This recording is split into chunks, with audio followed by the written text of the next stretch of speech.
Ya, betul. Di dalam solat. Okey. That's right. Kalau sudah bersedia dengan pensel, pemadam, buku tulis kan. Kalau ada banyak nota nanti Ustaz akan bagi nota dan kamu kena salin dalam buku tulis kan. InsyaAllah. Okey. Jadi kita mulakan kelas ya. Bismillahirrahmanirrahim.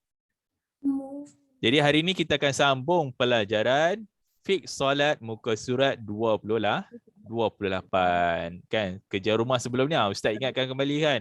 Bukan kerja rumah ya. Itu akan dimasukkan ke dalam buku rekod kamu kan. InsyaAllah kan. Nak ambil markah macam mana Ustaz pun tak pasti lagi. Jadi pastikan kamu hantar dahulu rakaman bacaan Al-Fatihah.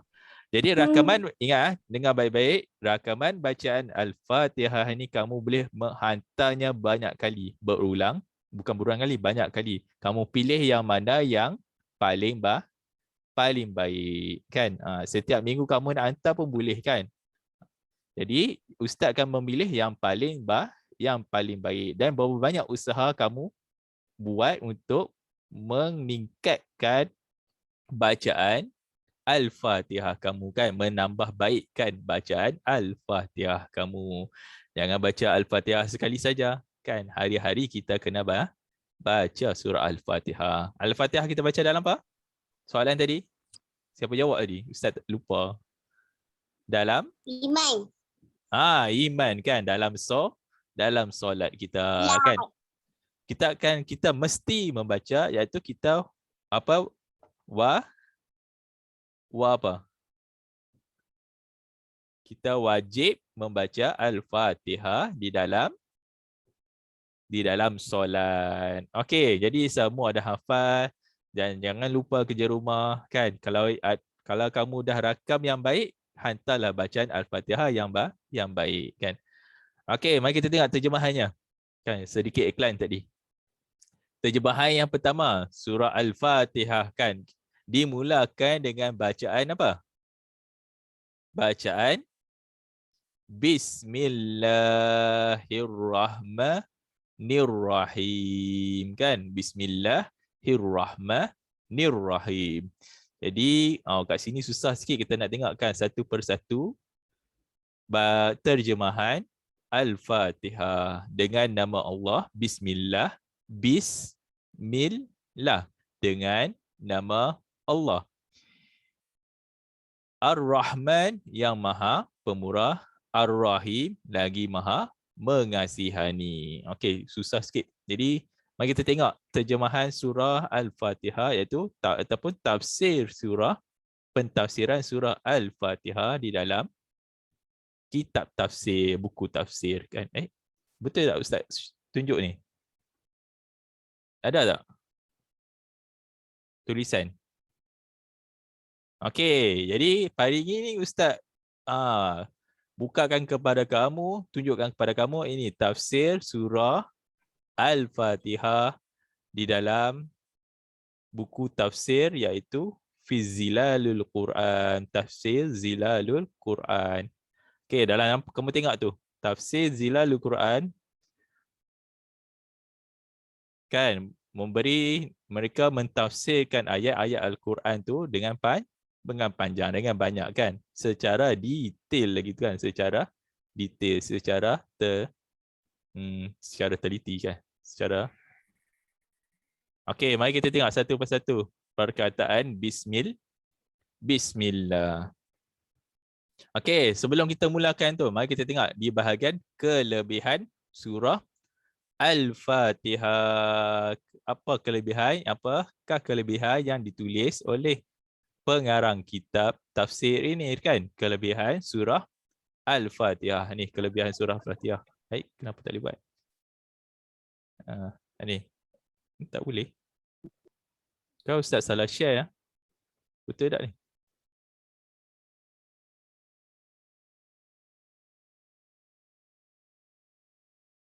Okey, kelebihan surah Al-Fatihah. Nampak tak yang Ustaz gariskan tu? Setiap orang Islam membaca surah yang pendek dan mengandungi 7 ayat sekurang-kurangnya berapa kali? 17 kali sehari dan semalam. Kan? Ini maksudnya apa? 17 kali. Maksudnya bilangan rakaat kita solat. Mari kita kira kan. Bilangan rakaat yang kita solat. Solat subuh berapa rakaat? 2. 2 rakaat. Berapa kali Al-Fatihah kita baca? 2 kali kan? 1. 1 kali. Rakaat pertama Al-Fatihah pertama, rakaat kedua kita baca Al-Fatihah lah. Lagi dah 2 Al-Fatihah dah kan? Solat subuh. Okey, solat Zuhur. Berapa kali Al-Fatihah kita baca? 4. Bagus. Siapa jawab? Saya tak nampak. Abi.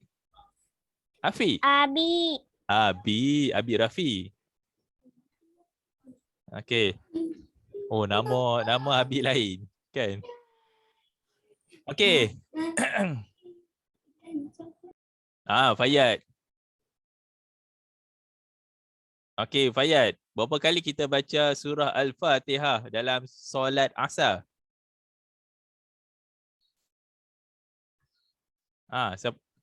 Fayyad, berapa? Berapa kali? 4 kali. Bagus.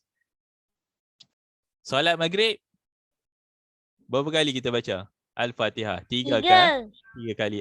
Iaitu 3 rakaat. 3 rakaat. Dan yang terakhir solat Isya. Okey, kesemuanya berapa? 2. Kamu agak-agak berapa? 2 tambah 4 tambah 4 tambah 3 tambah 4. 2 tambah 4, 6. 6 tambah 4, 10. 10 tambah 3, 13. 13 tambah 4, 17. Tengok. 17. Okey, cukup tak 17? Cukup Kan? Jadi sekurang-kurangnya paling kurang lah kan. Kita solat 5 kali sehari. Solat subuh, solat zuhur, solat asar, solat maghrib dan solat isyak kan. Itu yang paling kurang. Okey, yang solat subuh tu baguslah kan. Jadi 17 kali kita membaca Al-Fatihah dalam sehari. Kamu bayangkan berapa banyak Al-Fatihah yang kita baca dalam sehari. Dan lebih sekali ganda apabila menunaikan solat sunat. Kita tambah lagi dengan bacaan dalam solat sunat. Siapa solat sunat duha pagi tadi? Angkat tangan. Okey. Jangan lupa ya kan, walaupun tak pergi sekolah kan, lepas solat subuh tu kita tunggu sekejap kan, habis ya waktu subuh kita solat duha kan. Tambah lagi dengan 2. Tambah 2 kan solat duha. Jadi 17 tambah 2 19 kali kan. Okey, menunaikan solat sunat. Dan sebanyak-banyaknya tanpa had kan, banyak kan solat sunat duha, solat sunat qabliyah, ba'diyah. Alhamdulillah kan. Solat sebelum kita solat asar, solat sunat kan, banyak solat sunat kan, tambah lagi banyak. Okey, dan sebanyak-banyaknya tanpa had apabila ia ingin menghadap Allah Taala dengan solat-solat tambahan iaitu solat-solat sunat dan solat-solat fardu, solat wajib kan, solat 5 tu. Setiap solat tidak sah, nampak tu. Setiap solat tidak sah tanpa kan? Tanpa apa? Tanpa bacaan Al-Fatihah. Tanpa membaca Al-Fatihah. Siapa yang tertinggal Al-Fatihah, solatnya tidak sah kan? Kenapa? Kena solat semula kan. Ini berdasarkan keterangan hadis. Okey, ini kata-kata daripada Nabi kan, hadis daripada Al-Bukhari dan Muslim dari Rasulullah yang berkata la solata liman la yaqra bi Fatihatil Kitab.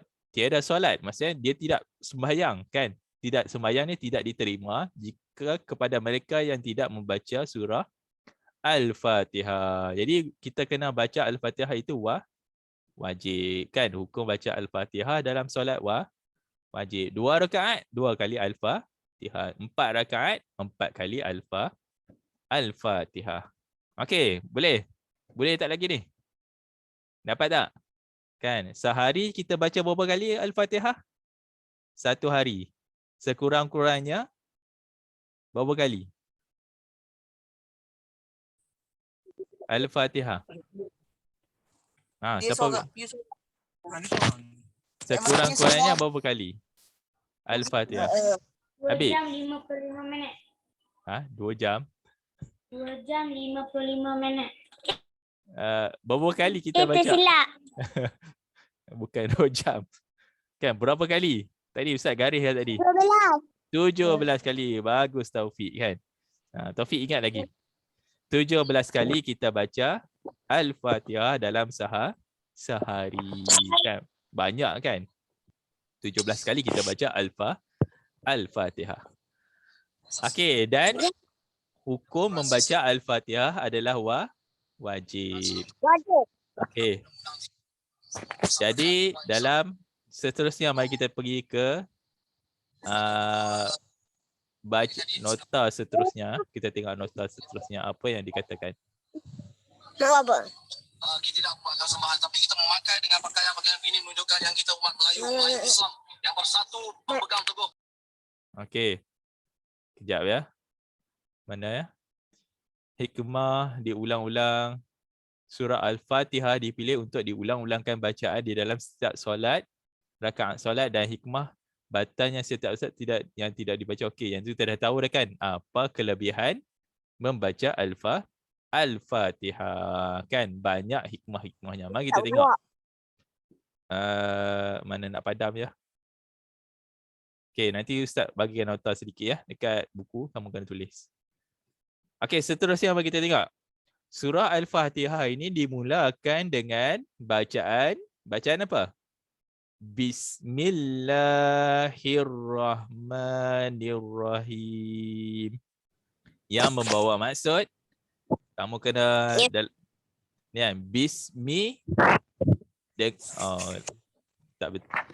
tak cantik.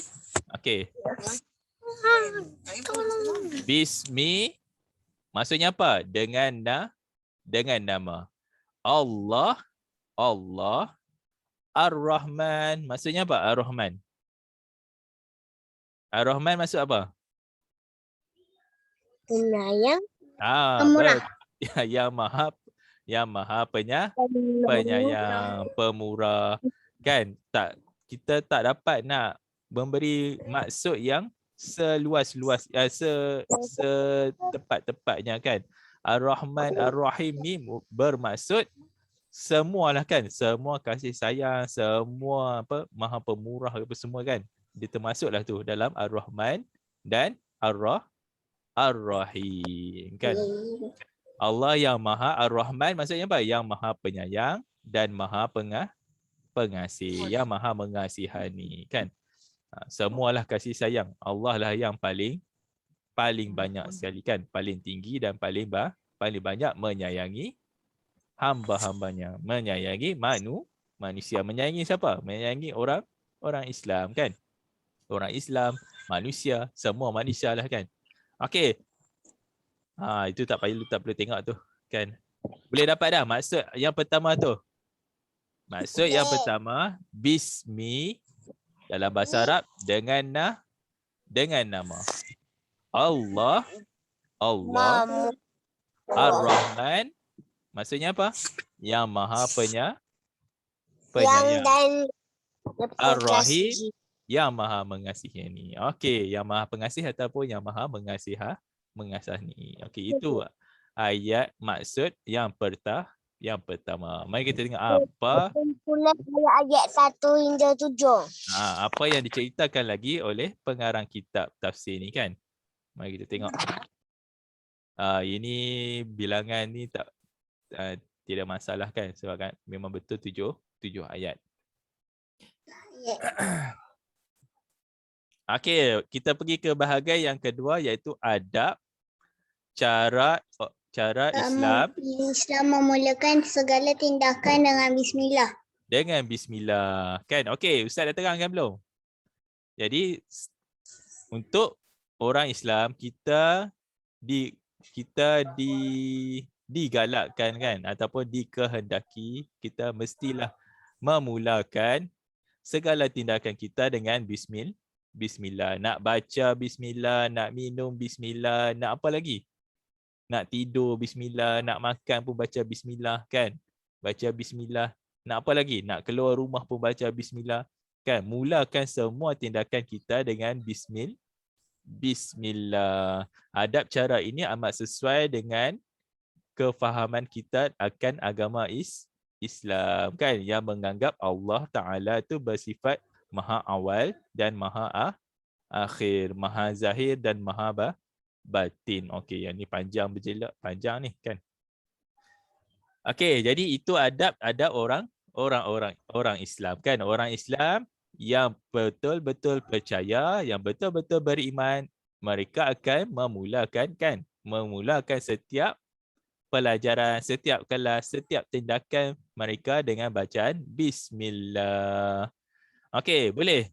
Lepas ni, kalau kamu nak keluar ke, nak pergi mana-mana ke, nak pergi makan ke, jangan terlupa membaca bismillah kan. Pastikan kita amalkan cara hidup orang Islam kan. Jangan keluar-keluar terus kan, tak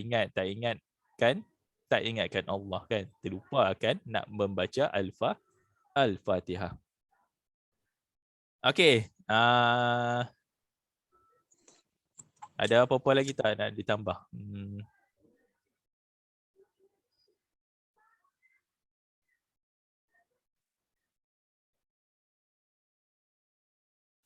Okey, kita terus ke bahagian tafsir ayat yang kedua. Kan? Alhamdulillahi Rabbil Alamin. Alhamdu. Okey, nanti Ustaz akan bagikan maksud satu persatu maksud kamu. Kalau yang ada buku tu boleh salin ataupun kamu print keluar kan, tampal dalam buku tulis kan. Ada maksud satu persatu, ada buku tu. Nanti Ustaz bagi kan. Nak tunjuk sekarang tak sempat kan. Okey, jadi alhamdulillah. Mari kita tengok ayat yang kedua pula. Alhamdulillah. Alhamdu. Potong dulu di situ. Alhamdu. Alhamdu bermaksud segala pujian kan. Okey, jadi kalau kita menerima pujian kan, contohnya apa?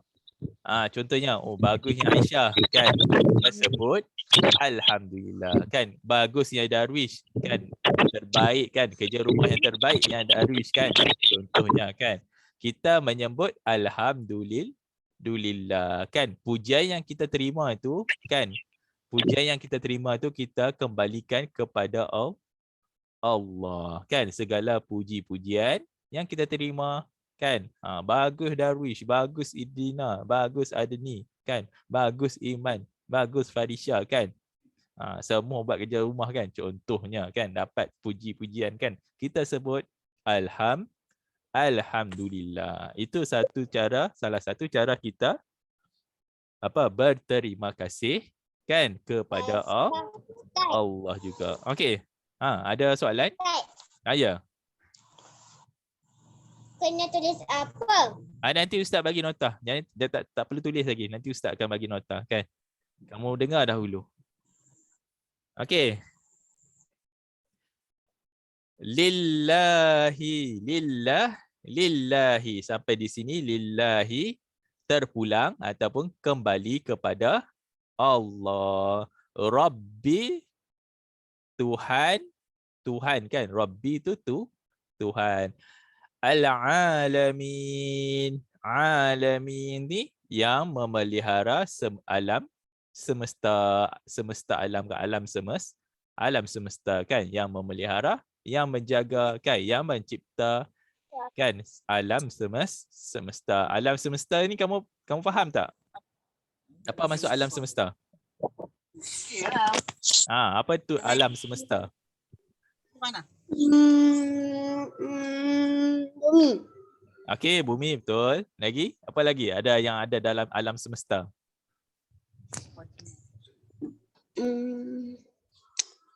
Alam semesta.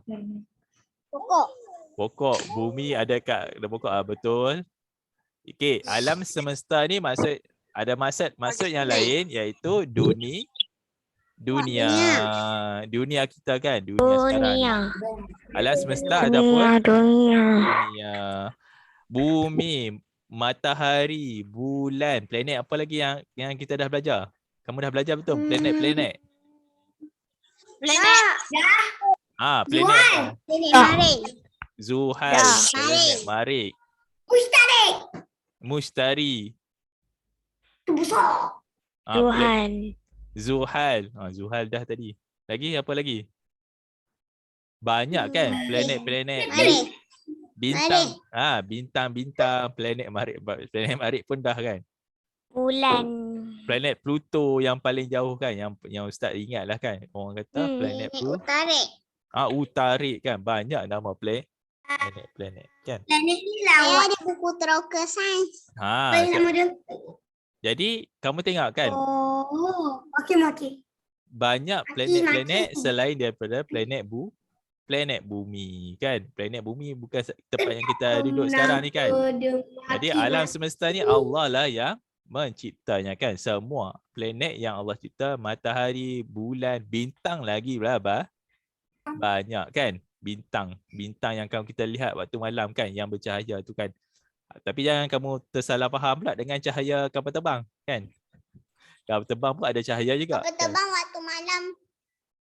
Waktu malam pun ada cahaya kan. Ya. Dia bergerak kan. Waktu terbang, kalau kamu tengok kat waktu malam, ada cahaya yang bergerak tu bukannya bintang kan. Bintang dia duduk setempat saja kan. Okey, itu alam semesta kan. Nampak tu Allah memelihara, menjaga kan alam semesta kan. Kalau Allah tak jaga, apa jadi pada bumi? Apa jadi pada matahari? Apa jadi kepada planet Marik? Hancur. Apa dia? Iman? Zinirah? Hancur. Kalau tak Allah tak jaga, kalau tiada kuasa Allah kan, hancurlah semua kan. Semuanya berlanggar sama sendiri ke, contohnya kan, jatuh ke, wallahu alam kan. Allah saja yang tahu. Kalau Allah tidak menjaga kesemuanya kan. Okey, ayat yang kedua boleh dapat ya? Ada soalan nak tanya? Alhamdulillah, kalau kita menerima segala ujian, kalau kita menerima segala hadiah ke, nikmat ke kan, kita sebut alhamdulillah. Hari ni dapat makan nasi goreng kan, alhamdulillah. Kita mulakan nak mula makan nasi goreng, contohnya kan, mula makan nasi goreng kampung kan, kita baca bismillah. Dah habis makan. Tadi saya makan nasi goreng kampung. Okey. Dah habis makan, kita baca alhamdulillah. Kita sebut alhamdulillah kan. Nikmat rezeki yang Allah bagi, kita berterima kasih kepada Allah kan. Okey, seterusnya. Jap, padam dulu. Kita ayat ketiga, ada tak? Kelebihan ucapan alhamdulillah. Okey, apa pengarang kitab ni kata kan? Penulis kitab ni tulis apa ni? Kelebihan membaca alhamdulillah. Alhamdulillah adalah perasaan kesyukuran kita kan, kesyukuran ataupun berterima kasih yang melimpah pada hati orang mukmin, orang yang percaya akan Allah. Sebaik dia teringat kepada Allah kan.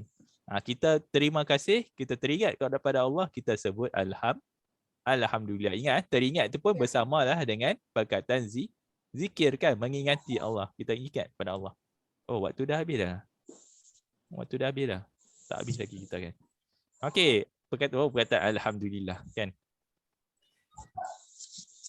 Mana? Kerana kewujuban dirinya dari mula lagi adalah dari limpah nikmat kurnia. Nampak tak? Allah mencipta manusia. Kita kalau ingat, ingat ya Allah. Kan? Ingat ya Allah, kita ingatnya diri kita, ingatnya manusia adalah ciptaan Allah, kita sebut alhamdulillah. Yang membangkitkan kesyukuran, pujian dan sanjungan.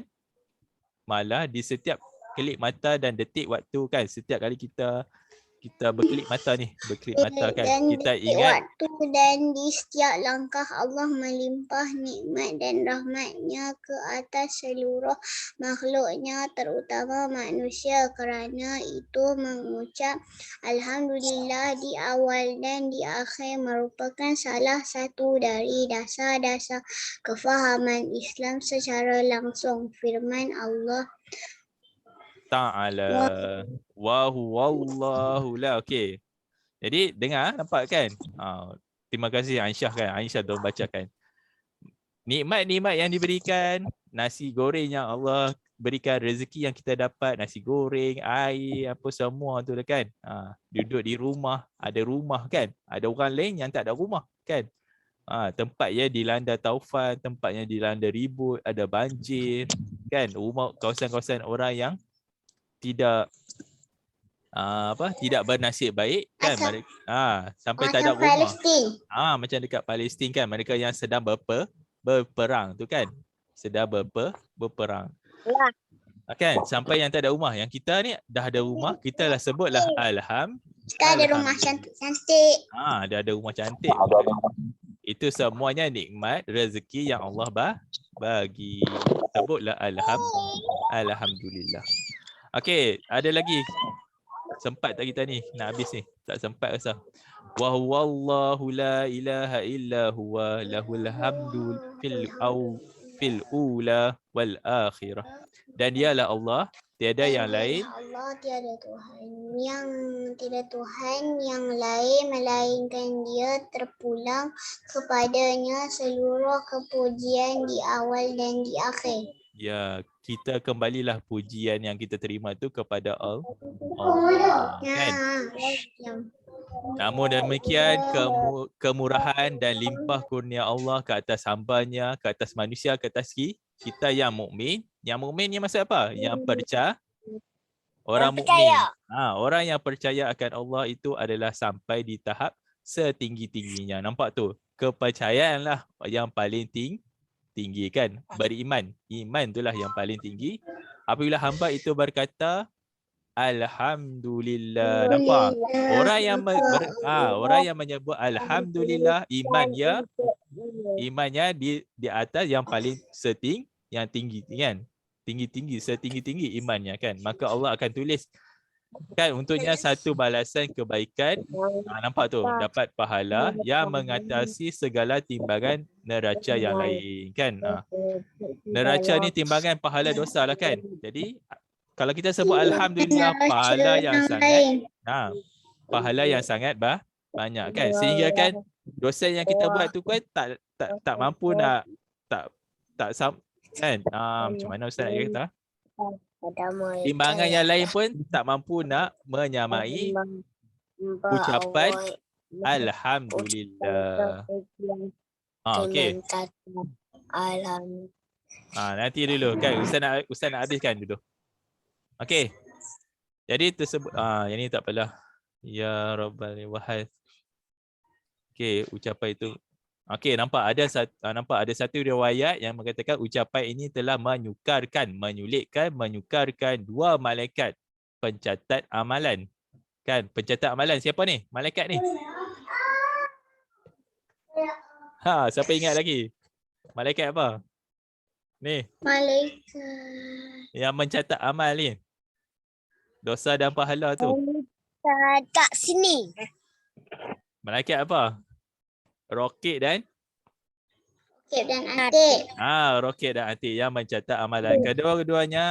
Kedua malaikat tidak tahu bagaimana hendak menulis pahala kan. Macam mana nak tulis pahala orang yang menyebut Alhamdulillah. Kedua malaikat itu menghadap Allah kan, berjumpa dengan Allah dan bertanya kepada Allah.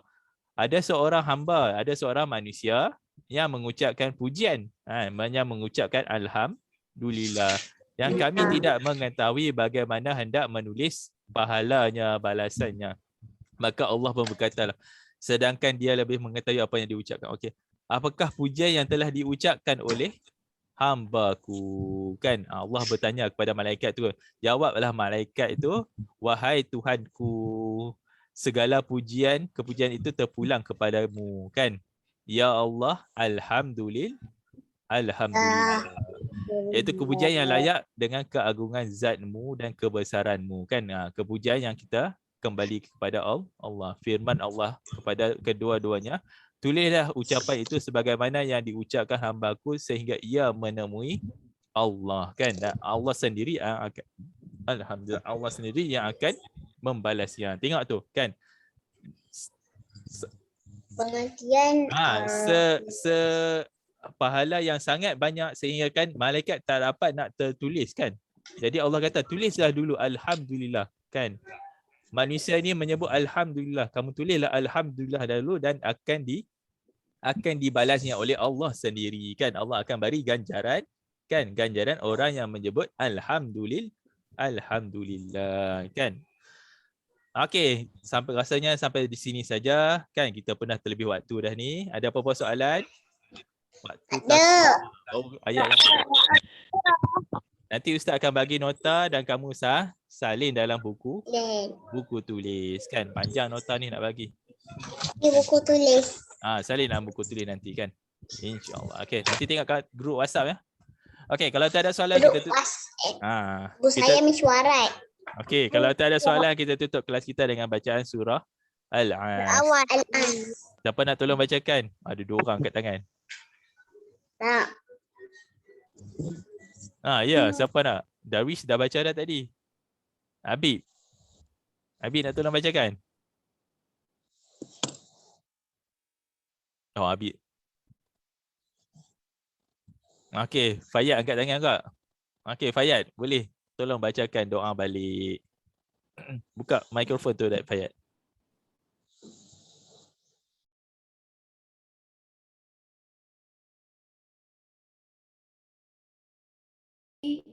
Bismillahirrahmanirrahim. Wal-'asr innal insana lafi khusr illa allazina amanu wa 'amilus salihati wa tawasaw bil haqq wa tawasaw bis sabr. Sadaqallahul azim. Okey, banyak lagi kan, kita tak habis lagi bacaan surah Al-Fatihah. Kan ada banyak kelebihan, ada banyak cerita mengenai surah Al-Fatihah. InsyaAllah kita akan sambung dalam kelas akan datang. Okey. Assalamualaikum warahmatullahi wabarakatuh. Bye-bye semua. Jangan lupa hantar Al-Fatihah, kan? Rakaman Al-Fatihah. Kan? Okey, itu saja. 16. Bye-bye.